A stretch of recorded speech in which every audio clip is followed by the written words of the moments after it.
ಮಾತರ್ಮೇ ಮಾತರಿಶ್ವನ್ ಪಿತರತುಲಗುರೋ ಭ್ರಾತರಿಷ್ಟಾಪ್ತಬಂಧೋ ಸ್ವಾಮಿನ್ ಸರ್ವಾಂತರಾತ್ಮನ್ನ ಜರ ಜರಯಿತರ್ಜನ್ಮ ಮೃತ್ಯಾಮಯಾನಾಂ ಗೋವಿಂದೇ ದೇಹಿ ಭಕ್ತಿಂ ಭವತಿ ಚ ಭಗವನ್ನೂರ್ಜಿತಾಂ ನಿರ್ನಿಮಿತ್ತಾಂ ನಿರ್ವ್ಯಾಜಾಂ ನಿಶ್ಚಲಾಂ ಸದ್ಗುಣಗಣಬೃಹತೀಂ ಶಾಶ್ವತೀಮಾಶುದೇವ ನಾರಾಯಣಂ ನಮಸ್ಕೃತ್ಯ ನರಂ ಚೈವ ನರೋತ್ತಮಂ ದೇವೀಂ ಸರಸ್ವತೀಂ ವ್ಯಾಸಂ ತತೋ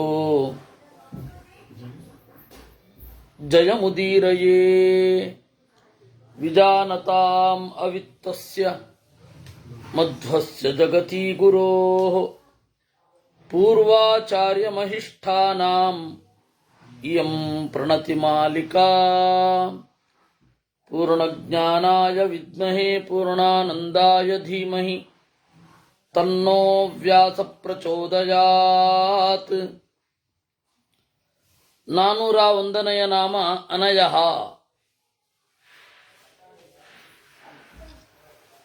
ಹಾಗಲ್ವಾ? ರಾಮೋ ವಿರಾಮೋ ವಿರಜೋ ಮಾರ್ಗೋ ನೇಯೋ ನಯೋ ನಯಃ ನಯೋ ನಯಃ ಅನಯಃ ಅಂತ ಆಗುತ್ತೆ. ಅನಯ ಅಂತ ಹೇಳಿದ್ರೆ ಒಯ್ಯದವ, ನಯಃ ಅಂದ್ರೆ ಒಯ್ಯುವವ, ಅನಯಃ ಅಂದ್ರೆ ಒಯ್ಯದವ. ಯಾರು ಯೋಗ್ಯರಲ್ಲವೋ ಅವರನ್ನ ಮೋಕ್ಷಕ್ಕೆ ಒಯ್ಯದವ. ಮಹಾಭಾರತದ ಒಳಗಿನಿಂದಲೇ ಒಂದು ಉದಾಹರಣೆ ತಗೊಳ್ಳೋದಾದರೆ, ಕೃಷ್ಣನ ಕಥೆಯ ಒಳಗಡೆಯಿಂದಲೇ ಒಂದು ಉದಾಹರಣೆ ತಗೊಳ್ಳೋದಾದರೆ, ಕೃಷ್ಣ ವರಾಹ ರೂಪದಲ್ಲಿ ಭೂದೇವಿಯಲ್ಲಿ ಒಬ್ಬ ಮಗನನ್ನ ಪಡೆದಿದ್ದ. ಅವನ ಹೆಸರು ನರಕ ಅಂತ. ದೇವ್ರ ಮಗ, ಆದರೆ ತಾಮಸ. ತನ್ನ ಮಗನಾದರೂ ಕೂಡ ದೇವರು ಅವನಿಗೆ ಮೋಕ್ಷವನ್ನು ಕೊಡಲಿಲ್ಲ. ಯಾಕೆಂದ್ರೆ ಯೋಗ್ಯತೆ ಇರಲಿಲ್ಲ ಅಂತ. ಈ ಹಿನ್ನೆಲೆಯಲ್ಲಿ ದೇವರು ಅನಯ, ಯೋಗ್ಯತೆ ಇಲ್ಲದವರನ್ನ ಮೋಕ್ಷಕ್ಕೆ ಒಯ್ಯುವುದಿಲ್ಲ. ಯೋಗ್ಯತೆ ಇರುವವರನ್ನ ಮೋಕ್ಷಕ್ಕೆ ಒಯ್ತಾನೆ, ಇಲ್ಲದವರನ್ನಲ್ಲ. ವೀರ, ಈರ ಅಂದ್ರೆ ಪ್ರಾಣ.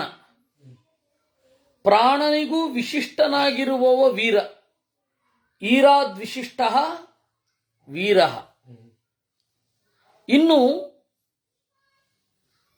ವಿಶಿಷ್ಟಾನ್ ಈರಯತಿ, ಗುಣದಿಂದ ಕೂಡಿದವರನ್ನ ಒಳ್ಳೆಯ ಹಾದಿಯಲ್ಲಿ ಪ್ರಚೋದನೆ ಮಾಡ್ತಾನೆ. ಆದ್ದರಿಂದಲೂ ದೇವರು ವೀರ. ಶಕ್ತಿಮತಾಂ ಶ್ರೇಷ್ಠ, ಶಕ್ತಿ ಉಳ್ಳವರಲ್ಲಿ ಅಗ್ರಗಣ್ಯ ದೇವರು. ಶಕ್ತಿಮತಾಂ ಶ್ರೇಷ್ಠ. ನಮಗೆಲ್ಲರಿಗೂ ಶಕ್ತಿ ಉಂಟು, ಆದರೆ ಅವನಿಗಿರೋ ಶಕ್ತಿ ಇಲ್ಲ. ಶಕ್ತಿ ಅಂದ್ರೆ ದೇವರ ಪಾಲಿಗೆ ಶಕ್ತಿ ಅಂತ ಹೇಳಿದ್ರೆ ಶ್ರೀ ಭೂ ದುರ್ಗೆಯರು, ಅವರನ್ನ ಶಕ್ತಿ ಅಂತ ಕರೀತಾರೆ. ಶಕ್ಯತ್ವ ಶಕ್ತಯೋ ಭಾರ್ಯಾಹ ಅಂತ ಪ್ರಮಾಣ ಇದೆ. ದೇವರು ಸೃಷ್ಟಿಕ್ರಿಯೆಗೆ ಇವರನ್ನ ಬಳಸುತ್ತಾನೆ. ಯಾರನ್ನ ಬಳಸ್ತಾನೆ? ಈ 3 ಜನರನ್ನ. ಸತ್ವಾಭಿಮಾನಿಯಾದ ಶ್ರೀ, ರಜೋಗುಣಾಭಿಮಾನಿಯಾದ ಭೂ, ತಮೋಗುಣಾಭಿಮಾನಿಯಾದ ದುರ್ಗೆ. ಶ್ರೀ ಭೂ ದುರ್ಗೆಯರನ್ನ ದೇವರು ಹೊಂದಿದ್ದಾನೆ. ನಾವು ಹೊಂದಿದ್ದೇವೆ. ನಮ್ಮಲ್ಲಿ ಸತ್ವಗುಣ ಇದೆ, ರಜೋಗುಣ ಇದೆ, ತಮೋಗುಣ ಈ ಶರೀರದ ಮೇಲಿದೆ. ಆದರೆ ನಮ್ಮೆಲ್ಲರಿಗಿಂತ ಮಿಗಿಲು ಅವನು ಶಕ್ತಿಮತಾಂ ಶ್ರೇಷ್ಠ. ಧರ್ಮ, ಜಗತ್ತನ್ನ ಹೊತ್ತವರಲ್ಲಿ ಅಗ್ರಗಣ್ಯ. ಆದ್ದರಿಂದಾಗಿ ಅವನು ಧರ್ಮ. ಇನ್ನು ಯಾರು ಯಾರು ಜಗತ್ತನ್ನು ಹೊತ್ತಿದ್ದಾರೆ, ದಿಗ್ಗಜಗಳಾಗಿರಬಹುದು, ಸಂಕರ್ಷಣ ಆಗಿರಬಹುದು, ಶೇಷ, ಇವರೆಲ್ಲರಿಗೂ ಕೂಡ ಅವನು ತಿಳಿದಿದ್ದಾರೆ, ದೇವರನ್ನು ಅವರು ತಿಳಿದಿದ್ದಾರೆ. ಆದ್ದರಿಂದಾಗಿ ಧರ್ಮವಿದುತ್ತಮ, ಧರ್ಮವನ್ನು ತಿಳಿದವರಲ್ಲಿ ಅಗ್ರಗಣ್ಯ. ಅವನಲ್ವಾ ಹೇಳಿದ್ದು ಧರ್ಮ ಅಂದ್ರೆ ಏನು ಅಂತ. ಆ ಧರ್ಮ ಅಂದ್ರೆ ಏನು ಅಂತ ತಿಳಿದೇ ಹೋದ್ರೆ ರಾಮಾವತಾರಕ್ಕೂ ಕೃಷ್ಣಾವತಾರಕ್ಕೂ ದೊಡ್ಡ ಕಾನ್ಫ್ಲಿಕ್ಟ್ ಇದೆ ಅಂತ ಅನ್ಸುತ್ತೆ. ಉದಾಹರಣೆಗೆ, ಕುಟುಂಬದ ಐಕ್ಯವೇ ಜೀವನದ ಉದ್ದೇಶ ಅಂತ ರಾಮ ಬಾಳಿದ. ಕುಟುಂಬದ ಐಕ್ಯವೇ ಮಿಗಿಲು.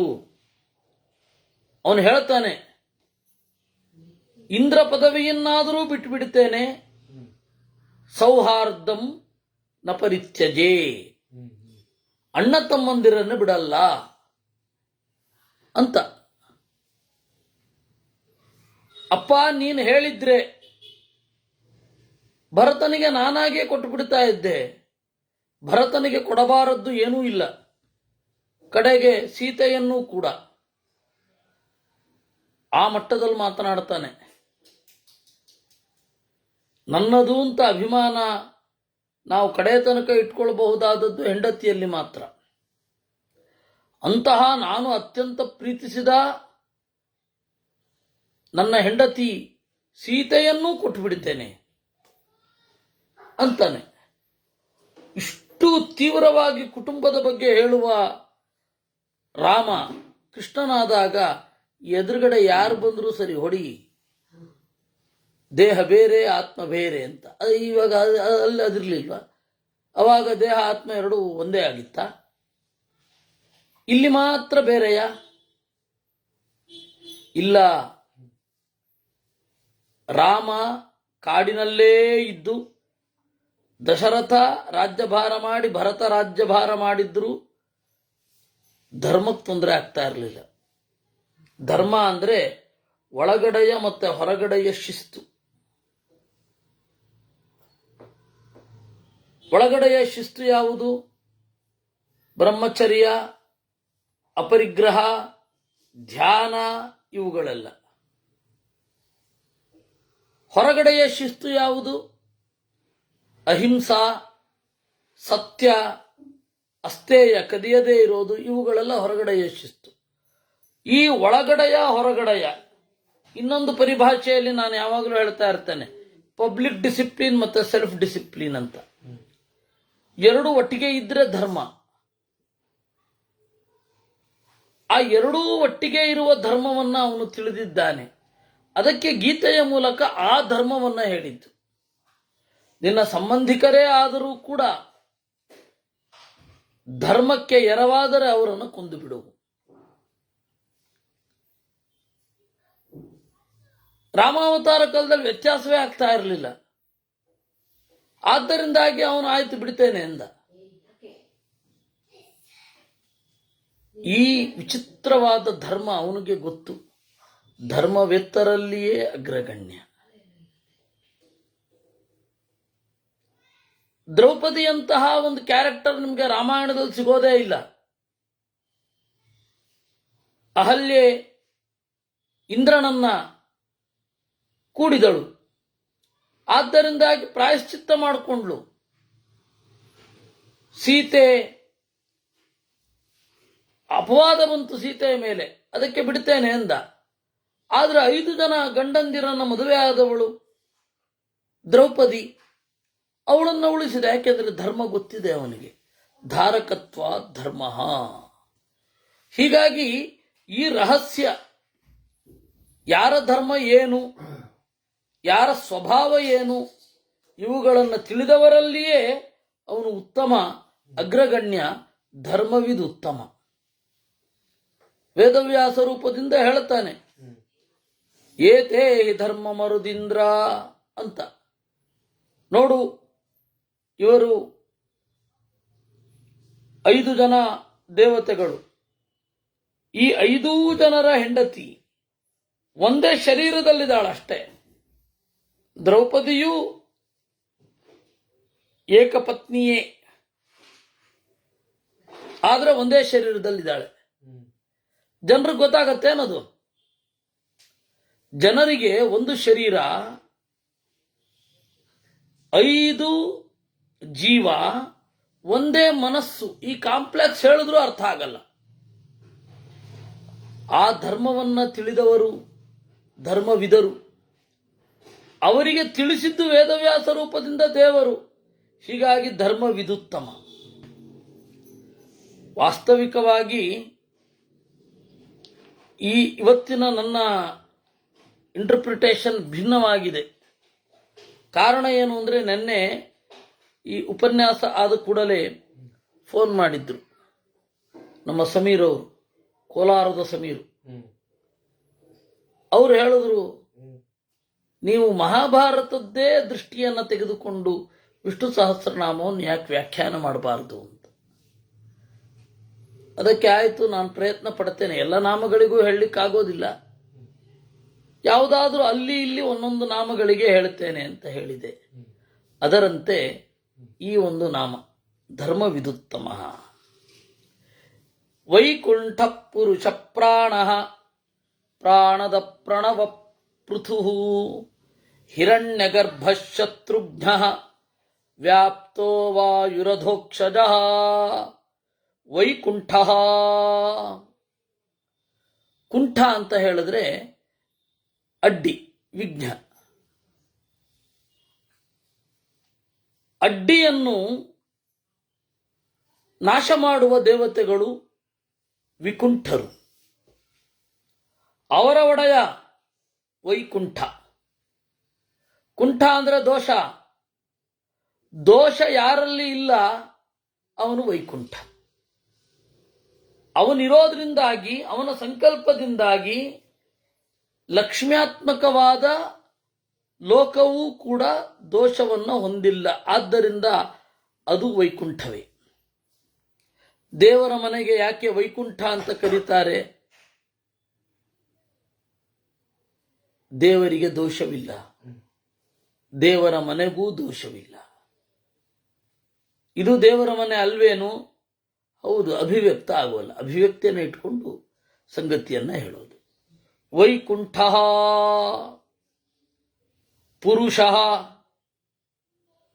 ಪುರುಸರಣಾತ್ ಪುರುಷ, ಉತ್ಕಟವಾದ ಗುಣಗಳಿಂದ ತುಂಬಿದವ. ಆದ್ದರಿಂದಾಗಿ ಪುರುಷ. ಇನ್ನು ಅವನನ್ನ ಮನದಲ್ಲಿ ನೆನೆದರೆ ಶರೀರದ ಒಳಗಡೆ ಇರುವ ದೋಷಗಳನ್ನು ಪರಿಹಾರ ಮಾಡುತ್ತಾನೆ. ಪುರೇ ಪಾಪಾನಿ ಔಷತ್, ನಾಶ ಮಾಡಿದ. ಆದ್ದರಿಂದಾಗಿ ಪುರುಷ. ಪ್ರಾಣ, ಮುಖ್ಯ ಪ್ರಾಣನ ಒಳಗಡೆ ಇರುವವ, ಅದರಿಂದಾಗಿ ಅವನ ಹೆಸರೇ ಪ್ರಾಣ. ಮತ್ತೆ ಪ್ರಕೃಷ್ಟ ಕರ್ಮ ಅನಚೇಷ್ಟಾಯಾಮ್, ಶ್ರೇಷ್ಠವಾದ ಕ್ರಿಯೆಯನ್ನು ಹೊಂದಿರುವವ. ಅವನು ಮಾಡುವ ಕ್ರಿಯೆಯೆಲ್ಲವೂ ಶ್ರೇಷ್ಠವೇ. ಆದ್ದರಿಂದಾಗಿ ಅವನ ಹೆಸರು ಪ್ರಾಣ. ಅನಚೇಷ್ಟಾಯಾಮ್ ಅಂತ ಧಾತು. ಪ್ರಾಣದ, ಈ ಜಗತ್ತಿಗೆ ಮುಖ್ಯ ಪ್ರಾಣನನ್ನು ಕೊಟ್ಟ ಶಕ್ತಿ ದೇವರು.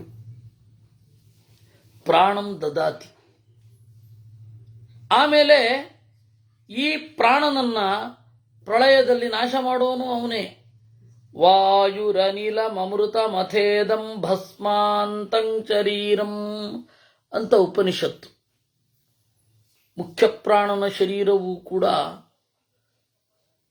ಪ್ರಳಯ ಕಾಲದಲ್ಲಿ ಸಂಕರ್ಷಣನೆಂಬ ಬೆಂಕಿಯಿಂದಾಗಿ ಸುಟ್ಟು ಹೋಗ್ತದೆ.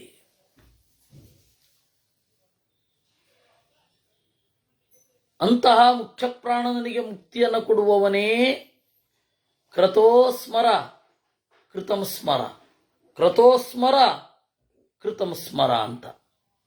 ಆದ್ದರಿಂದಾಗಿ ಪ್ರಾಣಮಪಿ ದ್ಯತಿ, ದೋ ಅವಖಂಡನೆ ಅಂತ ಧಾತು. ಪ್ರಾಣನನ್ನೂ ಕೂಡ ಇಲ್ಲವಾಗಿಸುತ್ತಾನೆ. ಪ್ರಣವಃ. ಪ್ರಣವಃ ಅಂತಂದ್ರೆ ನವ ಅಂದ್ರೆ ನು ಶಬ್ದೆ ಅಂತ ಧಾತು, ನವ ಅಂದ್ರೆ ಸ್ತೋತ್ರ. ಪ್ರಣವ ಶ್ರೇಷ್ಠವಾದ ಸ್ತೋತ್ರದ ಏನಿದೆ ಅದರಿಂದ ಪ್ರತಿಪಾದ್ಯನಾದವನು ಪ್ರಣವನೇ. ಆಮೇಲೆ ಇನ್ನೂ ಒಂದು ಕಾರಣದಿಂದ ಪ್ರಣವ, ಪ್ರಕರ್ಷೇಣ ನವಃ, ಯಾವಾಗಲೂ ಹೊಸಬ ದೇವರು. ಇದಕ್ಕೆ ಉದಾಹರಣೆ ಹೇಳೋದಾದ್ರೆ ಭಾಗವತದಲ್ಲಿ 16,108 ಮಂದಿ ಅವರು ದೇವರನ್ನ ಯಾವಾಗ ನೋಡಿದ್ರೂ ಎಕ್ಸೈಟ್ಮೆಂಟ್ ಅಲ್ಲಿ ಇರ್ತಿದ್ರಂತೆ.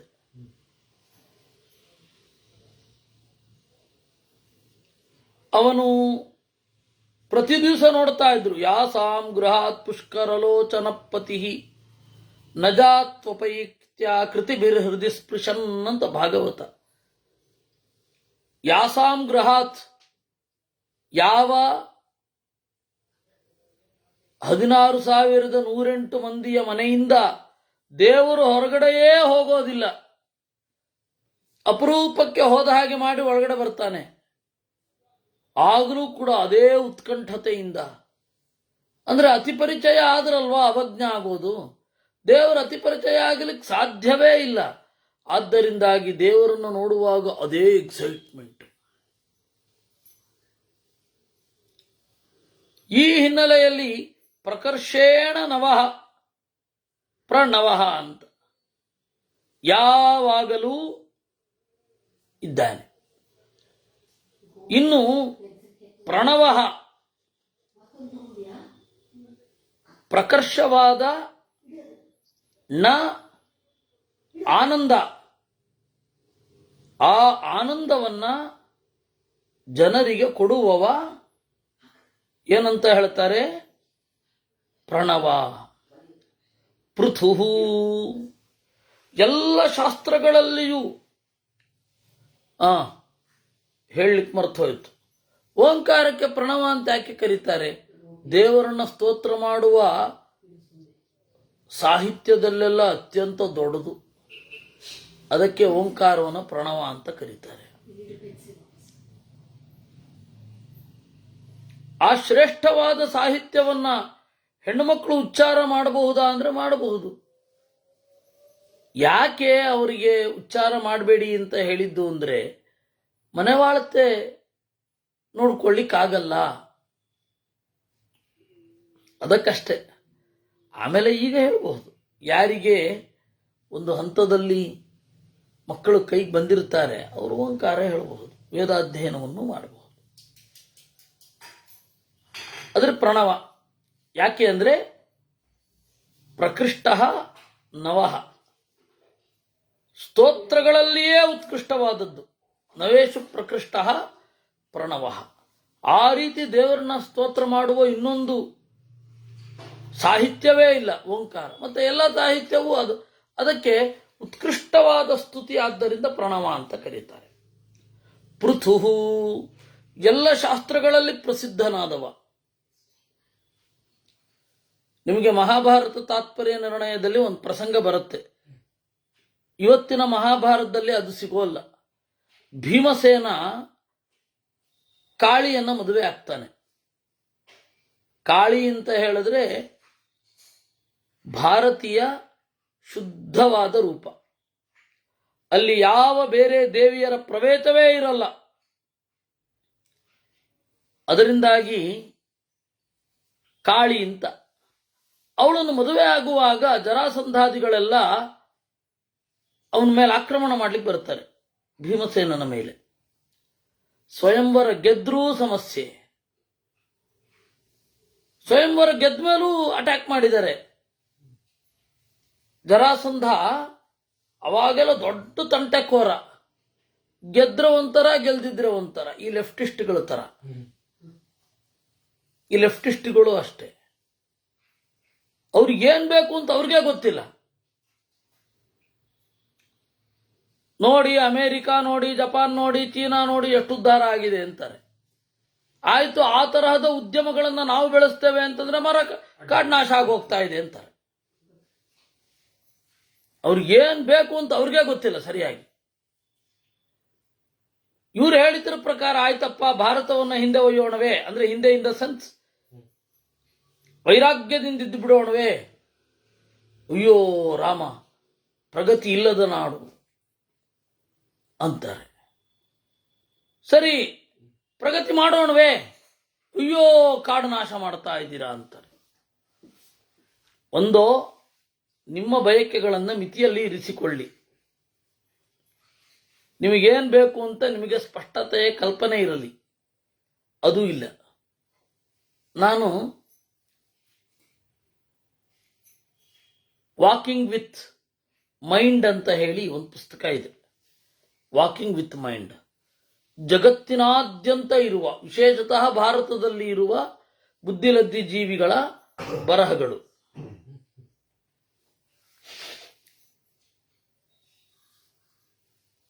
ಅದರಲ್ಲಿ ಒಂದು ಲದ್ದಿ ಜೀವಿ ತಲೆ ಕೆಡಿಸ್ಕೊಳ್ಳುತ್ತೆ. ನೋಡಿ, ನೀರಿಗೆ ಯಾರಾದರೂ ಟ್ಯಾಕ್ಸ್ ಹಾಕ್ತಾರೆಯೇ? ಎಂತಹ ದಿನಗಳು ಬಂದ್ಬಿಡುತ್ತೆ ಜಗತ್ತಿನಲ್ಲಿ. ಅಪ್ಪ, ನದಿಯ ಪಕ್ಕ ಮನೆ ಮಾಡಿ ನದಿಯಲ್ಲೇ ಸ್ನಾನ ಮಾಡಿ ಬರ್ತಾ ಇದ್ದ ಈ ಸಂಸ್ಕೃತಿಯನ್ನ ಬೇಡ ಅಂತ ಧಿಕ್ಕರಿಸಿ ಹೋಗಿದ್ದೇ ಅವರು. ಮತ್ತಿವಾಗ ಹಾಕ್ಬಿಟ್ಟಿದ್ದೀರಾ ಅಂತಾರೆ. ಏನ್ ಮಾಡ್ಬೇಕು ಮತ್ತೆ? ಅಷ್ಟು ಗೊಂದಲ ಇದೆ ಅವರಿಗೆ. ಯಾಕೆ ಹೇಳಿದ್ದು ನಾನು ಅಂತಂದ್ರೆ, ದೇವರು ಪೃಥು ಅತ್ಯಂತ ಪ್ರಸಿದ್ಧ. ಯಾವುದೇ ಶಾಸ್ತ್ರದಲ್ಲಿ ಅವನ ಬಗೆಗಿನ ಒಯ್ಯುವಿಕೆ ಇದೆ, ಅವನ ಬಗೆಗಿನ ತುಡಿತ ಇದೆ. ಅದರಿಂದಾಗಿ ಪ್ರಸಿದ್ಧ. ಯಾವುದೇ ಶಾಸ್ತ್ರಗಳಲ್ಲಿ ನೋಡಿದರೆ ಅವನ ಗುಣಗಣಗಳನ್ನು ನಿರೂಪಣೆ ಮಾಡ್ತಾರೆ. ಕಡೆಗೆ ಪಾಶುಪತದಲ್ಲಿಯೂ, ಕಡೆಗೆ ಎಲ್ಲ ಶಾಸ್ತ್ರಗಳಲ್ಲಿ. ಅದರಿಂದಾಗಿ ಭೀಮಸೇನ ಅವತ್ತು ಜರಾಸಂಧ ಏನಿದ್ದಾನೆ ಅವನ ಹತ್ರ ವಾದ ಮಾಡುವಾಗ ಅವನು ಆ ಮಾತು ಹೇಳ್ತಾನೆ. ಮೊದಲು ವಾದ ಮಾಡ್ತಾನೆ ಜರಾಸಂಧನ ಹತ್ರ. ಏನು? ಸರ್ವಾಗಮೇಶು ಪ್ರಥಿತೋತ ಏವಾ ವಿಷ್ಣು ಸರ್ವೋತ್ತಮ, ವೇದಾಧಿಕ್ಯಂ ಶೈವ ಶಾಸ್ತ್ರಾಣಿ ಚಾಹು ವೇದೋಜ್ಜಿತಾನಾಂ ಬಹುಲಾಂಚ ನಿಂದಾಂ.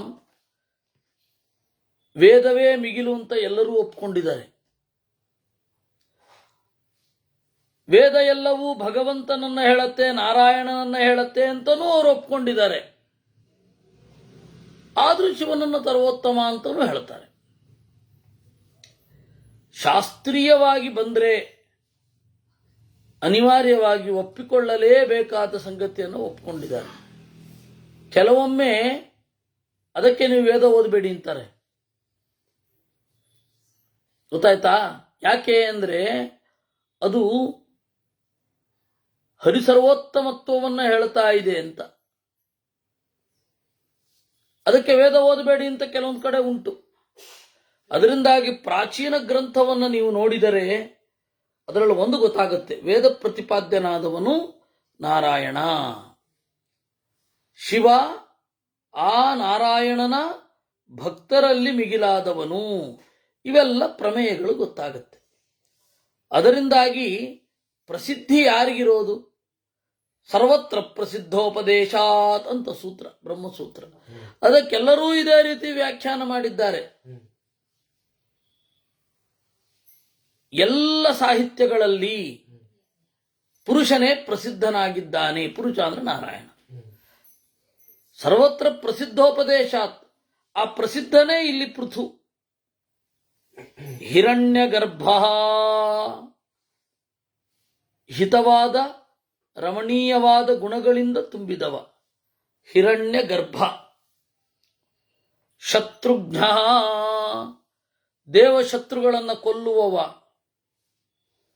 ವ್ಯಾಪ್ತ, ಗುಣದಿಂದ, ಕಾಲದಿಂದ, ದೇಶದಿಂದ ವ್ಯಾಪ್ತ. ಏನು ದೇಶದಿಂದ ವ್ಯಾಪ್ತ ಅಂದ್ರೆ ಎಲ್ಲ ಕಡೆ ಇದ್ದಾನೆ ಅಂತ ಅರ್ಥ. ಗುಣಗಳಿಂದ ವ್ಯಾಪ್ತ, ಕಾಲದಿಂದ ವ್ಯಾಪ್ತ, ಎಲ್ಲ ಕಾಲದಲ್ಲೂ ಇರ್ತಾನೆ ಅಂತ. ಗುಣತಃ ವ್ಯಾಪ್ತ, ಎಲ್ಲ ಗುಣಗಳು ಇವೆ ಅಂತ. ಆದ್ದರಿಂದಾಗಿ 3 ತರಹದ ವ್ಯಾಪ್ತಿ ದೇವರಿಗಿದೆ. ವ್ಯಾಪ್ತ ವಾಯು, ವಂ ಅಂದರೆ ಜ್ಞಾನ. ಆ ಜ್ಞಾನವನ್ನ ಬಹಳವಾಗಿ ಇಷ್ಟಪಡ್ತಾನೆ ವಾಯು. ವಂ ಅಂತಂದ್ರೆ ಜ್ಞಾನ ವಯಬಂಧನೆ, ಕಟ್ಟಿ ಹಾಕುವವ. ವಾಯು ಅಂತಂದ್ರೆ ನಮ್ಮನ್ನ ಈ ಜಗತ್ತಿನ ವಸ್ತುಗಳಿಗೆ ಕಟ್ಟಿ ಹಾಕಿದವ ಅಂತ. ಆದ್ದರಿಂದಾಗಿ ವಾಯು. ಅಧೋಕ್ಷಜ, ಅಕ್ಷಜ ಅಂದ್ರೆ ಇಂದ್ರಿಯಜನ್ಯವಾದ ಜ್ಞಾನ, ಇಂದ್ರಿಯದಿಂದ ಹುಟ್ಟಿದ ಜ್ಞಾನವನ್ನು ಮೀರಿದವ ಅಧೋಕ್ಷಜ. ಕ್ರತುಸುದರಚನ ಕಾಲ ಪರಮೇಷ್ಠಿ ಪರಿಗ್ರಹ ಉಗ್ರ ಸಂವತ್ಸರೋ ದಕ್ಷೋ ವಿಶ್ರಾಮೋ ವಿಶ್ವದಕ್ಷಿಣ.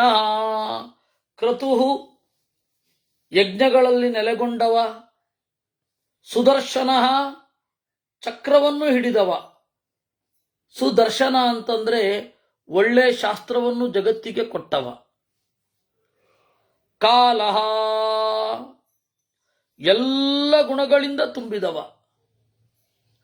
ಪರಮೇಷ್ಠಿ ಬ್ರಹ್ಮನ ಒಳಗಡೆ ಇರುವವ. ಪರಿಗ್ರಹ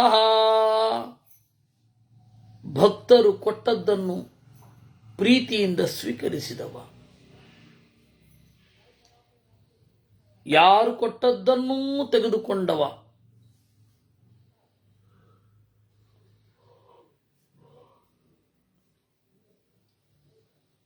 ಋತು ಅಂತ ಹೇಳಿ ಇಟ್ಕೊಂಡ್ರೆ ಅದಕ್ಕೊಂದು ಪಾಠ ಉಂಟು, ಅದಕ್ಕೊಂದು ಅರ್ಥ ಉಂಟು. ಋತುಗಳಲ್ಲಿ ಇರುವವ, ಜ್ಞಾನವನ್ನು ಕೊಟ್ಟವ ಅಂತ. ಉಗ್ರಹ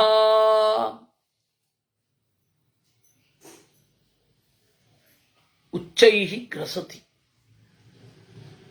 ಎಲ್ಲವನ್ನ ಚೆನ್ನಾಗಿ ಸ್ವೀಕರಿಸುವವ ಉಗ್ರ. ದೇವರು ಪ್ರಳಯ ಕಾರಣ, ಪ್ರಳಯವನ್ನ ಮಾಡುವ ರುದ್ರನನ್ನೂ ಗ್ರಸತಿ, ನುಂಗುವವ. ಆದ್ದರಿಂದಾಗಿ ಇವನು ಉಗ್ರಹ. ಸಂವತ್ಸರ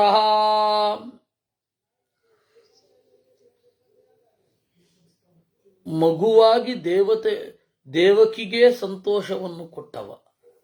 ಸಮ್ಯಕ್ ಚೆನ್ನಾಗಿ, ವತ್ಸಹ ಮಗುವಾಗಿ, ರಮಯತಿ ದೇವಕಿಗೆ ಆನಂದವನ್ನ ಕೊಟ್ಟವ. ದಕ್ಷ ಎಲ್ಲಾ ಕೆಲಸಗಳಲ್ಲಿ ಸಮರ್ಥ. ವಿಶ್ರಾಮ ಕಡೆಗೆ ಅವನಲ್ಲಿಯೇ ತಂಗುವುದು. ಶ್ರಮ ಏನಿದೆ ಅದು ಇಲ್ಲವಾಗುವುದೇ ವಿಶ್ರಮ ಅಥವಾ ವಿಶ್ರಾಮ. ವಿಶ್ರಾಂತಿ ಅಂದ್ರೆ ಏನು? ಶ್ರಾಂತಿ ಅಂದ್ರೆ ದಣಿವು. ದಣಿವಿರದಂತೆ ಮಾಡುವ ವಿಶ್ರಾಂತಿ, ಅದೇ ವಿಶ್ರಾಮ. ವಿಶ್ವದಕ್ಷಿಣ ಎಲ್ಲವನ್ನೂ ದಕ್ಷಿಣೆಯಾಗಿ ಕೊಡುವವ. ದಕ್ಷಿಣೆ ಅಂದ್ರೇನು? ಜ್ಞಾನ ಸಂದೇಶ. ಪ್ರತಿಯೊಂದರಿಂದಲೂ ಅರಿವನ್ನು ಹುಟ್ಟಿಸುವವ. ದಕ್ಷಿಣ ಜ್ಞಾನ ಸಂದೇಶ ಅಂತ. ದಕ್ಷಿಣ ಅಂದ್ರೇನು? ಜ್ಞಾನಕ್ಕೆ ಉಪಕಾರಿಯಾದದ್ದು. ಹೀಗಾಗಿ ನಾವು ಗುರುಗಳಿಗೆ ಕೊಡೋದು ದಕ್ಷಿಣೆ ಅಂತೇವೆ. ಯಾಕೆಂದ್ರೆ ಅವರು ಇದ್ದರೆ ನಾವು ಜ್ಞಾನವನ್ನು ಪಡೆಯಬಹುದು. ಅದರಿಂದಾಗಿ ಯಜ್ಞದಲ್ಲಿ ಪುರೋಹಿತರಿಗೆ, ಗುರುಗಳಿಗೆ ಕೊಡತಕ್ಕಂಥದ್ದು ದಕ್ಷಿಣೆ. ವಧು ದಕ್ಷಿಣೆ ಅಲ್ಲ, ವರನಿಗೆ ದಕ್ಷಿಣೆ ಅಲ್ಲ, ಕಾಣಿಕೆ ಅಷ್ಟೇ. ಅದು ಯಾಕೆ ವರದಕ್ಷಿಣೆ ಅಂತ ಬಂತೋ ದೇವ್ರಿಗೆ ಗೊತ್ತು. ನಮ್ಮ ಮಗಳನ್ನ ಕೊಟ್ಟು ಪ್ರೀತಿ ಇದ್ರೆ ಅಥವಾ ನಮ್ಮಲ್ಲಿ ಚೆನ್ನಾಗಿ ದುಡ್ಡಿದ್ರೆ ಮಗಳಿಗೆ ಕೊಡುವಂಥದ್ದು ವರದಕ್ಷಿಣೆ. ವರದಕ್ಷಿಣೆ ತಪ್ಪೋ ಸರಿಯೋ ಅಂದ್ರೆ ಅವ್ರಿಗೆ ಅನುಕೂಲ ಇದ್ದು ಕೊಟ್ರೆ ತಪ್ಪಿಲ್ಲ, ನಮಗೆ ಕೊಡ್ಲೇಬೇಕು ಅಂದ್ರೆ ತಪ್ಪು. ಬಹಳ ವರ್ಷಗಳ ಹಿಂದೆ ಅವತ್ತಿನ ಪರಿಸ್ಥಿತಿಯಲ್ಲಿ ಪೇಜಾವರ ಸ್ವಾಮಿಗಳು ಪಾದಪೂಜೆ ಮನೆಗೆ ಹೋದವರ ಹತ್ರ ಮಾತು ತಗೊಳ್ತಾ ಇದ್ರಂತೆ. ಪಾದಪೂಜೆಗೆ ಹೋದಾಗ ವರದಕ್ಷಿಣೆ ಇಲ್ಲದೆ ಮದುವೆ ಆಗ್ತೀನಿ ಅಂತ ನನಗೆ ಮಾತು ಕೊಡಬೇಕು, ಆದರೆ ನಾನು ಪಾದಪೂಜೆ ಮಾಡಿಸ್ಕೋತೇನೆ. ಅವತ್ತಿನ ಕಾಲದಲ್ಲಿ ವರದಕ್ಷಿಣೆಯ ಪಿಡುಗು ಇತ್ತು. ನಾನು ಹೇಳ್ತಾ ಇರೋದು 60, 70, 80ನೇ ಇಸ್ವಿಯಲ್ಲಿ. ಆಮೇಲೆ ಅಲ್ಲ, ಅದು ನಮ್ಮಲ್ಲಿ ಇಲ್ಲ. ಪೇಜಾವರ ಸ್ವಾಮಿಗಳು ಪಾದಪೂಜೆಗೆ ಯಾರ ಮನೆಗೆ ಹೋಗ್ತಾ ಇದ್ದಿದ್ದು? ಕರೆಸಿದವರೆಲ್ಲ ಬ್ರಾಹ್ಮಣರೇ ಇರ್ತಾ ಇದ್ರು. ಆಮೇಲೆ ಅವ್ರಿಗೆ ಬೇರೆಯವ್ರು ಕರೆಸ್ತಾ ಇದ್ರು, ಬೇರೆಯವ್ರಿಗೆ ಅದು ಅಲ್ಲಿಯೂ ಹೇಳಿದ್ದಾರೆ, ಪ್ರತಿಜ್ಞೆ ಮಾಡಿಸಿದ್ದಾರೆ. ಆದರೆ ಮುಖ್ಯವಾಗಿ ನಾನು ಪಾದಪೂಜೆ ಮಾಡಿಸ್ಕೊಳ್ಳೋಲ್ಲ ಇಲ್ಲ ಅಂತಂದ್ರೆ ಹಿಂಜರಿಯೋರು ಯಾರು? ಅವ್ರಿಗೆ ಹೇಳ್ಬೇಕಲ್ವಾ. ಮತ್ತು ಅವಾಗ ಇಷ್ಟೊಂದು ವ್ಯಾಪ್ತಿ ಇರಲಿಲ್ಲ. 2000ನೇ ಇಸ್ವಿಯಲ್ಲಿ ಬಂದ ವ್ಯಾಪ್ತಿ ಅವಾಗೆಲ್ಲ ಇರಲಿಲ್ಲ. ಅದರಿಂದಾಗಿ ಮತ್ತೆ ಅವರು ದಲಿತರ ಮನೆಗೆಲ್ಲ ಹೋಗ್ತಾ ಇದ್ರು, ಅಲ್ಲಿ ಈ ಪರಿಸ್ಥಿತಿ ಇರಲಿಲ್ಲ. ಅದರಿಂದಾಗಿ ಅವಾಗ ಅವ್ರೇನು ಮಾಡಿದ್ರು, ಅವ್ರ ಕೈಯಲ್ಲಿ ಅವ್ರ ಸಾಧ್ಯವಾದಷ್ಟು ಮಾಡ್ತಾರಲ್ವ. ಯಾರೇ ಆಗಲಿ ಏನೇ ಕೆಲಸ ಮಾಡಿದ್ರು ಅವರ ಶಕ್ತಿಗೆ ಅನುಗುಣವಾಗಿ ಮಾಡ್ತಾರೆ, ದೇವರ ಸೇವೆ ಅಂತ ಮಾಡ್ತಾರೆ. ಅದರಿಂದ ಪೂರ್ತಿಯಾಗಿ ಬದಲಾಗುವಲ್ವಲ್ಲ. ಅದರಿಂದಾಗಿ ಅವ್ರಿಗೆ ಸಾಮರ್ಥ್ಯ ಇರುವ ಕಡೆ ನಾನು ಪಾದಪೂಜೆಗೆ ಬರಬೇಕು ಅಂತಂದ್ರೆ ನೀವೊಂದು ಪ್ರತಿಜ್ಞೆ ಮಾಡಬೇಕು, ಏನು ವರದಕ್ಷಿಣೆ ತಗೊಳ್ಬಾರದು. ನಿಮ್ಮ ಕಾಲ ಮೇಲೆ ನೀವು ನಿಂತು ಹೆಣ್ಣನ್ನ ಚೆನ್ನಾಗಿ ನೋಡ್ಕೊಳ್ಬೇಕೇ ವಿನಃ ಬರುವ ಹೆಣ್ಣನ್ನ ನೀವು ಆ ಹೆಣ್ಣಿನಿಂದ ಬದುಕೋ ಹಾಗಾಗಬಾರದು. ಇದು ಭೋಗವನ್ನ ಬೇರೆ ಇನ್ನಿತರ ಭೋಗವನ್ನ ಅನುಭವಿಸುವ ಹಾಗಾಗಬಾರದು ಅಂತ ಸ್ವಾಮಿಗಳು ಮಾತು ತಗೊಳ್ತಾ ಇದ್ರು ಅವಾಗ. ಇವಾಗ ಅದು ಯಾವ ಮಟ್ಟದಲ್ಲಿದೆ, ಯಾವ ಜನಾಂಗದಲ್ಲಿದೆ ನಮ್ಗೆ ಗೊತ್ತಿಲ್ಲ. ಏನ್ ಮಾಡೋಣ. ಅದರಿಂದಾಗಿ ಅದು ವರದಕ್ಷಿಣೆ ಅಲ್ಲ. ಯಾಕೆ ಅಂದ್ರೆ ಅದು ಜ್ಞಾನಕ್ಕಾಗಿ ಕೊಡೋದಲ್ಲ. ಇವಾಗ ಕಾಡ್ತಾ ಇದ್ದಾನಲ್ಲಪ್ಪ ಅಂತ ಕೊಡಬಹುದು, ಅಥವಾ ಜಾಸ್ತಿ ಆಗಿದೆ ಅಂತ ಕೊಡಬಹುದು ಅಷ್ಟೇ ವಿನಃ ದಕ್ಷಿಣೆ ಅಲ್ಲ. ಅದರಿಂದಾಗಿ ವಿಶ್ವ ದಕ್ಷಿಣ ಇಡೀ ಜಗತ್ತಿಗೆ ಅರಿವಿಗಾಗಿ ಎಲ್ಲವನ್ನೂ ಇತ್ತವ. ಅದು ದೇವರು ವಿಶ್ವದಕ್ಷಿಣ. ತನ್ನ ಭಕ್ತರಿಗೆ ಜಗತ್ತನ್ನೇ ದಕ್ಷಿಣೆಯಾಗಿ ಕೊಡುವವ. ಹೇಗೆ? ಧರ್ಮ ಅರ್ಥ ಕಾಮಗಳನ್ನು ನೀವು ಅನುಭವಿಸಿ ಆಮೇಲೆ ಮುಕ್ತಿ ನೀಡುತ್ತೇನೆ ಅಂತ. ವಿಸ್ತಾರಸ್ಥಾವರಸ್ಥಾಣು ಪ್ರಮಾಣಂ ಬೀಜಮವ್ಯಯಂ ಅರ್ಥೋನರ್ಥೋ ಮಹಾಕೋಚ ಮಹಾಭೋಗೋ ಮಹಾಧನ ವಿಸ್ತಾರ. ದೇವರನ್ನ ಪೂಜಿಸಿದವರಿಗೆ ಗುಣದ ಹರವನ್ನು ಕೊಡುವವ. ಹರವು ಅಂತಂದ್ರೆ ವಿಸ್ತಾರ. ಒಬ್ಬನ ಗುಣ ಅದು ಅಗಲವಾಗಿ ಹರಡಿಕೊಳ್ಳಬೇಕು. ಅದಕ್ಕೇನ್ ಮಾಡಬೇಕು? ಇದೊಂದೇ ದಾರಿ. ಹಿರಿಯರ ಬಳಿ ಹೋಗಿ ಅವರ ಹತ್ರ ಕೂತ್ಕೊಳ್ಬೇಕಷ್ಟೆ. ನನಗೆ ಒಳ್ಳೆ ಜ್ಞಾನ ಬರಬೇಕು, ಏನ್ ಮಾಡಬೇಕು? ಹಿರಿಯರ ಹತ್ರ ಹೋಗಿ ಕೂತ್ಕೋಬೇಕಷ್ಟೆ. ನನಗೆ ಒಬ್ಬ ಕೇಳಿದ್ದ, ನನಗೆ ಆ ಪ್ರಶ್ನೆ ಕೇಳಿ ಶಾಕ್ ಆಗಿ ಬಿದ್ದೆ ನಾನು. ಆಚಾರ್ಯ, ಎಲ್ಲ ಇದೆ ನನ್ನ ಹತ್ರ, ಪದ ಸಂಪತ್ತಿಲ್ಲ, ಏನ್ ಮಾಡ್ಲಿ ಅಂತ ಕೇಳ್ದ. ಓದ್ಬೇಕಷ್ಟೇಪ್ಪ ಅಂತಂದೆ. ಇಲ್ಲ, ಅದು ಬಿಟ್ಟು ಬೇರೆ ಹೇಳಿ, ನಂಗೆ ಓದ್ಲಿಕ್ಕಾಗಲ್ಲ, ಇನ್ನು ಏನು ಮಾಡ್ಲಿಕ್ಕಾಗಲ್ಲ. ಹಾಗೆ ಗುಣಗಳು ಬೇಕು. ಏನು ಮಾಡಬೇಕು? ಜ್ಞಾನಿಗಳ ಉಪಸಕ್ತಿ ಮಾಡಬೇಕು. ನಾನು ಯಾವಾಗಲೂ ಹೇಳ್ತಾ ಇರ್ತೇನೆ, ನೀವು ಮೋಟಿವೇಶನಲ್ ಸ್ಪೀಚ್ಗೆ ಹೋದ್ರೆ ಪ್ರಯೋಜನವಿಲ್ಲ. ಅಲ್ಲಿ ಏನು 5 ನಿಮಿಷ ಮೈ ಕುದಿಯೋ ಹಾಗೆ ಮಾತನಾಡ್ತಾರೆ.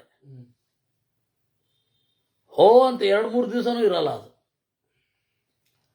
ನಮಗೆ ಈ ವಿದ್ಯಾನಂದ ಶೆಣೈಯವರು ಭಾರತ ದರ್ಶನ ಅಂತ ಒಂದು ಜನಪ್ರಿಯ ಕಾರ್ಯಕ್ರಮ ಅವ್ರದ್ದು.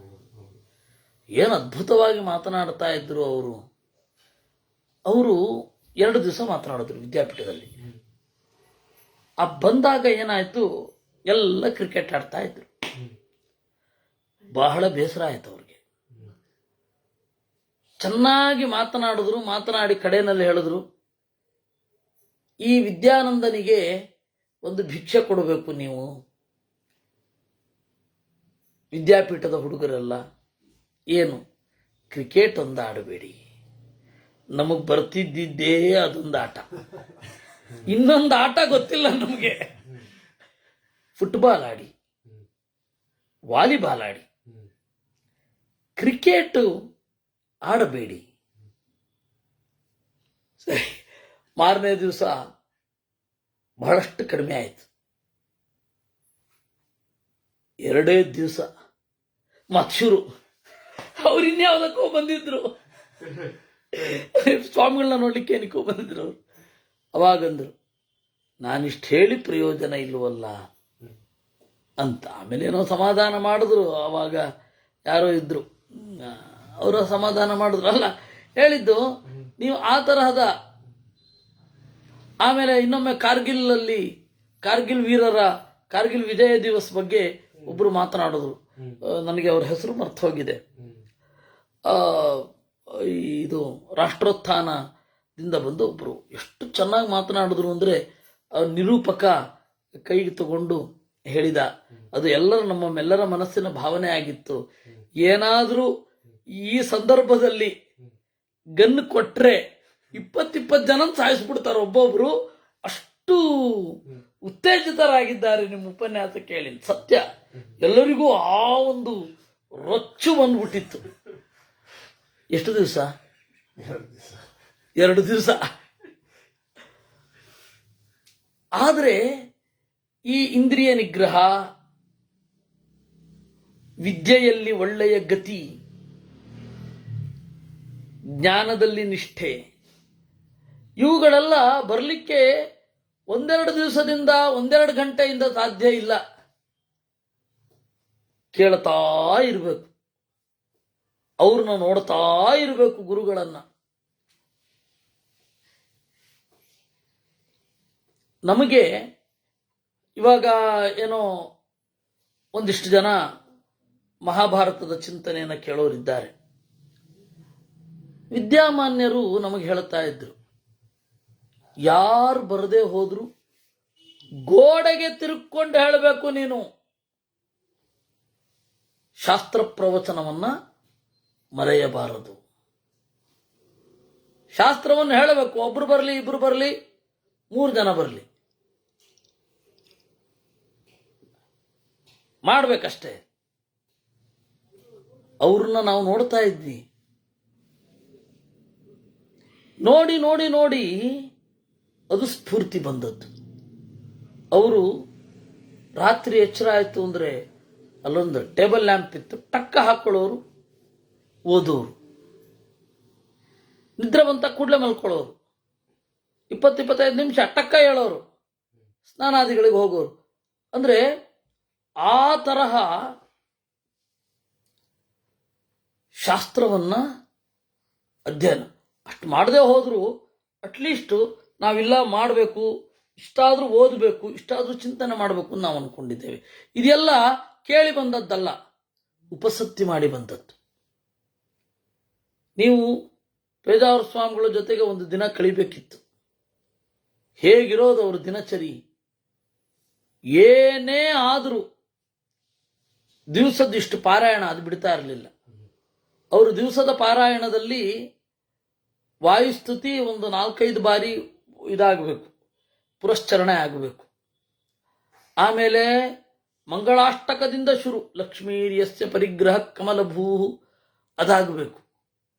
ಅದು ಆಮೇಲೆ ತೀರ್ಥ ಪ್ರಬಂಧ, ಇಡೀ ತೀರ್ಥ ಪ್ರಬಂಧ ಆಗಬೇಕು. ವಿದ್ಯಾಮಾನ್ಯರು ಮತ್ತು ಪೇಜಾವರ ಸ್ವಾಮಿಗಳದ್ದೇನು ಅಂದ್ರೆ ಕೂತಲ್ಲಿಯೇ ಇಡೀ ಎಲ್ಲ ಕ್ಷೇತ್ರಗಳನ್ನ ತಿರುಗಾಡಿದ ಪುಣ್ಯ ಬರುತ್ತೆ ಅಂತ ಹೇಳಿ ತೀರ್ಥ ಪ್ರಬಂಧವನ್ನು ಪಾರಾಯಣ ಮಾಡ್ತಾ ಇದ್ರು ಅವರು. ಆ ತರದ್ದು ಒಂದಿಷ್ಟು ಪಾರಾಯಣ ಆಗಲೇಬೇಕು ಅವ್ರಿಗೆ. ಒಂದು ಸರ್ತಿ ಏನಾಯ್ತು ಗೊತ್ತಾ, ಬೆಳಗ್ಗಿನಿಂದ ಸ್ವಾಮಿಗಳಿಗೆ ಕಾರ್ಯದ ಒತ್ತಡ ಅಂದ್ರೆ ಅವರು 4 ಗಂಟೆಗೆ ಎದ್ದು ಶುರು ಮಾಡಿರೋದು ಸಂಜೆ 7 ಗಂಟೆಗೆ ಬಿಡುವಾಯ್ತು ಅವ್ರಿಗೆ. ಲಕ್ಷ್ಮೀರ್ಯಸ್ಯ ಪರಿಗ್ರಹ ಕಮಲಭೂ ಆಗಿ ಶುರು ಮಾಡಿದ್ರು ಅವರು. ಯಾಕೆಂದ್ರೆ ಅದು ಆಗಿರಲಿಲ್ಲ, ಮಾಡ್ಬೇಕಷ್ಟೇ ಅದನ್ನ. ನಮಗೆ ಇದನ್ನ ನೋಡಿ ಇಲ್ಲ, ಇಷ್ಟು ಪಾರಾಯಣ ತಪ್ಪಿಸಬಾರದು. ಏನೇ ಆಗಲಿ, ಒಂದು ಸರ್ತಿ ಬೆಳಗ್ಗೆ ವಾಯುಸ್ತುತಿ ಪುರಶ್ಚರಣೆ ಮಾಡ್ಲಿಕ್ಕೆ ಆಗಿರ್ಲಿಲ್ಲ ಅವರಿಗೆ. ಅವರ ದೇಹ ಸಾಮಾನ್ಯರಿಗೆ ತಡಿಲಿಕ್ಕೆ ಆಗೋದಿಲ್ಲ, ಇನ್ನು ಆ ವೃದ್ಧ ದೇಹ ಹೆಂಗ್ ತಡೆಯುತ್ತೆ? ಅದರಿಂದಾಗಿ ರಾತ್ರಿ ಅವ್ರಿಗೆ ತಗೊಳ್ಬೇಕಾಯ್ತು. ರಾತ್ರಿ ತಗೊಳ್ಳೋದು ಅಂದ್ರೆ ಏನು, 1 ಲೋಟ ಹಾಲು, 2-3 ಗೋಡಂಬಿ ಅಷ್ಟೇ. ಅದೇ ಅದು ತಗೋಬೇಕು ಅವ್ರಿಗೆ. ತಗೊಂಡು ಕೂತರು.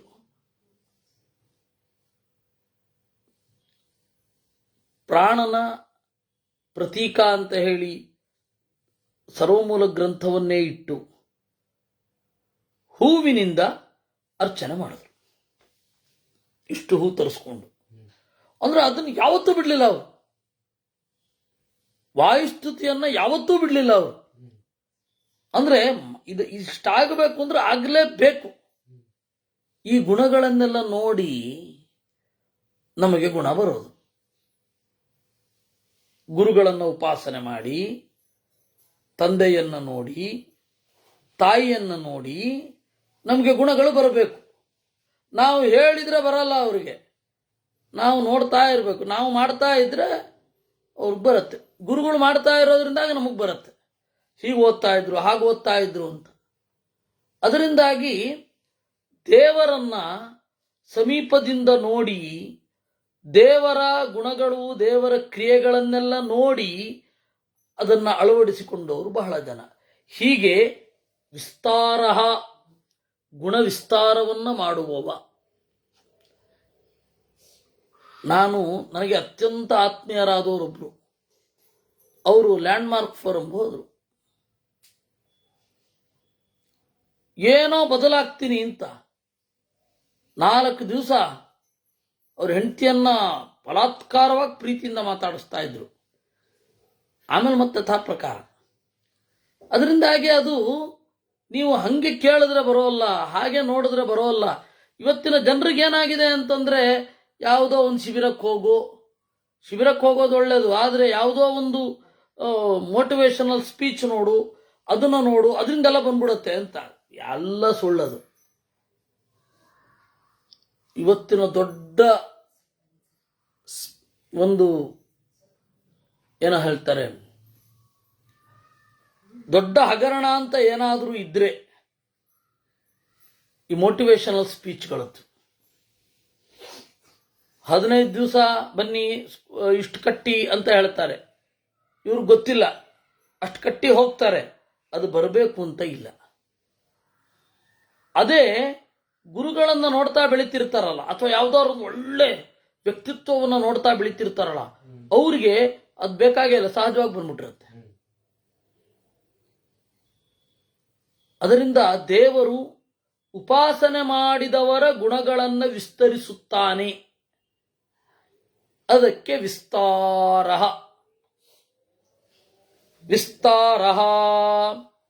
ಸ್ಥಾವರ ಸ್ಥಾಣು. ಸ್ಥಾವರ ಅಂದ್ರೆ ಅಲುಗಾಡದೆ ನಿಂತ ಮರಗಳು. ಆ ಮರಗಳ ಒಳಗಡೆ ಅಲುಗಾಡದೆ ನಿಂತಿರ್ತಾನೆ ಅವನು. ಸ್ಥಾವರರಲ್ಲಿ ಸ್ಥಾಣುವಾಗಿ ಇರುವವ. ಮತ್ತೆ ನಾವು ಕೂಡ ಈ ಗುಣಗಳನ್ನ ಹೇಳಬೇಕು. ನಮ್ಮದು ತಪ್ಪಿದೆ. ಇವಾಗ ಯಾರು ಮಹಾಭಾರತಕ್ಕೆ ಬರಲ್ಲ, ಮಹಾಭಾರತ ಕೇಳಿದ್ರೆ ಹೀಗೆ ಗುಣಗಳನ್ನ ಅಳವಡಿಸ್ಕೊಳ್ಬಹುದು ಅಂತಂದ್ರೆ ನಾವು ಮೊದಲು ಹೇಳಬೇಕಲ್ಲ, ಹೇಳಿದ್ರೆ ತಾನು ಬರೋದು. ನಮ್ಮದು ತಪ್ಪಿದೆ. ಮಹಾಭಾರತ ರಾಮಾಯಣವನ್ನ ಕೇಳಿದರೆ ಖಂಡಿತ ಮಕ್ಕಳಲ್ಲಿ ಗುಣಗಳ ವಿಸ್ತಾರ ಇರುತ್ತೆ. ಅಲ್ಲಿರೋ ಹಾಗೆ ಹೇಳಬೇಕು.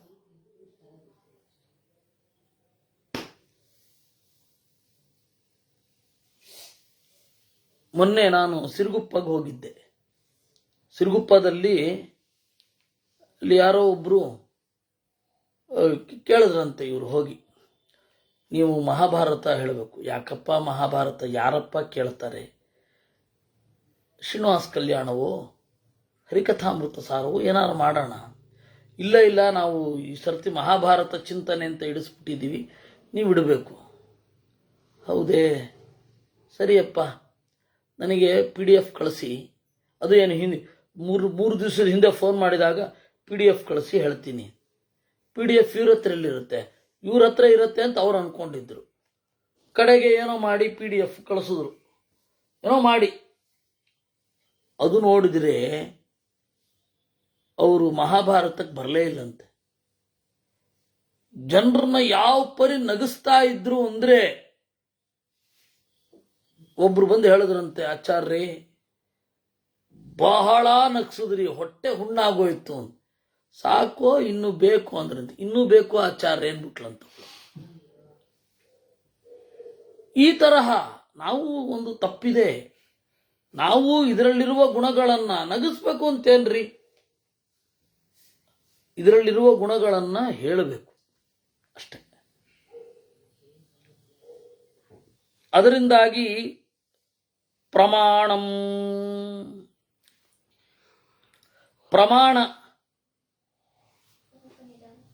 ಪ್ರಮರು, ಒಳ್ಳೆ ಪ್ರಜ್ಞೆ ಇರುವವರು, ಅವರಿಂದ ಹುಡುಕಲ್ಪಡ್ತಾನೆ ದೇವರು.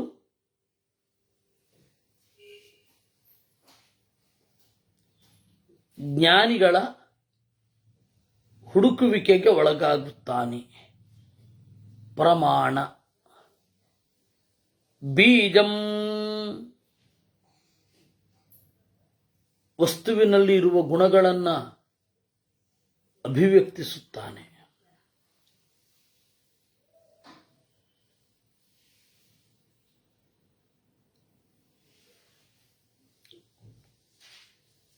ಎಲ್ಲರಿಗೂ ಗುರುಗಳನ್ನು ನೋಡಿ ಕಲಿಯುವಂತಹ ಪರಿಸ್ಥಿತಿ ಇರಲ್ಲ. ಅದೇ ಆ ಮೋಟಿವೇಶನಲ್ ಸ್ಪೀಚ್ ಮತ್ತೆ ನಮ್ಮನ್ನ ಅದೇ ಇನ್ಸ್ಪೈರ್, ಅದು ಅಲ್ಪಕಾಲ ಅಂತ ಹೇಳಿದ್ದೆ, ಇನ್ಸ್ಪೈರ್ ಮಾಡಲ್ಲ ಅಂತ ಹೇಳಿದ್ದಲ್ಲ, ಅಲ್ಪಕಾಲ. ಅದರಿಂದಾಗಿ ಪ್ರಾಚೀನ ಪದ್ಧತಿಯಲ್ಲಿ ನೋಡಿದ್ರೆ ಒಳ್ಳೇದು. ಜಾಸ್ತಿ ಬೇಕು ಅಂತಂದ್ರೆ ಅದು ಕಲಿಸುತ್ತೆ. ಪ್ರಮಾಣಂ ಬೀಜಂ ಅವ್ಯಯಂ, ಅವ್ಯಯಂ ಎಂದೂ ನಾಶವಿಲ್ಲದೆ ಇರೋದು. ಅರ್ಥ, ಎಲ್ಲರೂ ಅವನನ್ನ ಬೇಡುತ್ತಾರೆ. ಮತ್ತೆ ಅವನು ಎಲ್ಲರ ಸಂಪತ್ತು. ದೊಡ್ಡ ಸಂಪತ್ತು ಯಾವುದು ಅಂದ್ರೆ ದೇವರು. ದೇವರಿದ್ರೆ ಎಲ್ಲ ಸಂಪತ್ತು ಬರುತ್ತೆ. ಹೇಳ್ತಾರಲ್ಲ, ಕಿಮಲಭ್ಯಂ ಭಗವತಿ ಪ್ರಸನ್ನೇ ಶ್ರೀನಿಕೇತನೆ ಅಂತ. ಅನರ್ಥ, ದೇವರಿಗೆ ಯಾವುದು ಸಂಪತ್ತಿಲ್ವೇ ಇಲ್ಲ. ಬಂಗಾರವೇ, ಬೆಳ್ಳಿಯೇ, ಏನಿದೆ ಸಂಪತ್ತು ದೇವರಿಗೆ? ಯಾವುದು ಅನ್ಪಾಲಿತ ಸಂಪತ್ತೇ ಇಲ್ಲ. ಅಲ್ಲ, ದೇವತೆಗಳಿಗೇನೇ ಇಲ್ಲ. ಬಲ ಮಾತ್ರ ಅವ್ರ ಸಂಪತ್ತು. ಬಲ ಇತ್ತು ಅಂದ್ರೆ ಆ ಎಲ್ಲ ಸಂಪತ್ತು ಬಂದೇ ಬರುತ್ತೆ. ಗುಣ ಇತ್ತು ಅಂದ್ರೆ ಸಂಪತ್ತು ಬಂದೇ ಬರುತ್ತೆ. ಆದ್ರೆ ಸಂಪತ್ತಿದ್ರೆ ಗುಣ ಇರುತ್ತೆ ಅಂತ ಹೇಳಿ ಬರಲ್ಲ. ಸಂಪತ್ತು ಗುಣ ಯಾರಲ್ಲಿ ತುಂಬಿರುತ್ತೆ ಅವರಿಗೆ ಸಂಪತ್ತು ತಾನಾಗೇ ಒಲಿಯುತ್ತೆ. ಅದರಿಂದಾಗಿ ದೇವತೆಗಳಿಗೇನೆ ಸಂಪತ್ತು ಅನ್ನೋ ಒಂದಿಲ್ಲ.